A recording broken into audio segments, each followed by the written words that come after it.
Salutare tuturor! Astăzi am revenit cu colecție de petarde și artificii pe anul 2020-2021, prima colecție. Avem aici 4 cutii de Dragon Eggs,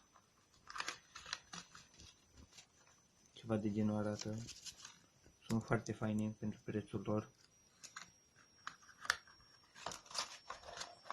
Trecem mai departe cu 2 pachete de RC1 de la Pyromex cu fitil. Nu mai stau să desfacă, nu prea are rost, cred că le știți cu toți. Avem aici un set de titireze de tot de la Pyromex cu crackling, fac foarte fain, dar au unele probleme la fitil, da? Sunt destul de bune pentru prețul lor. Avem aici cutie de Volt cu 3 focuri de la Triplex. Au venit cam împrăștiate și pline de praf, dar bubuie destul de bine. Și în această cutie tot Volt le-am împărțit eu, că erau chiar pline de praf, adică erau de pușcă mă refer. Și eu, uitați, este puțin îndoită, dar pentru 2 de lei.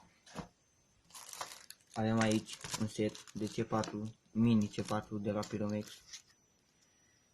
Are 0,83 grame pe bucată. Se aud destul de bine, fitil decent, doar că se mai apresie câteodată aici în capăt. Avem aici un set de mini Dum Bum de la Classic.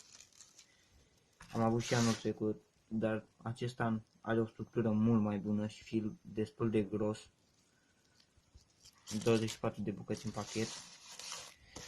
Și ultimul produs, un set de C4 de la Pyromex de 1,9 grame.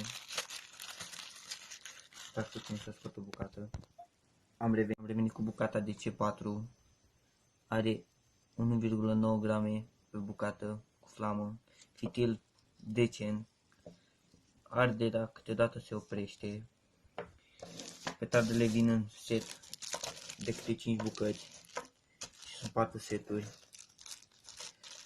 Și cam atât. Aceasta a fost colecția, pot spune.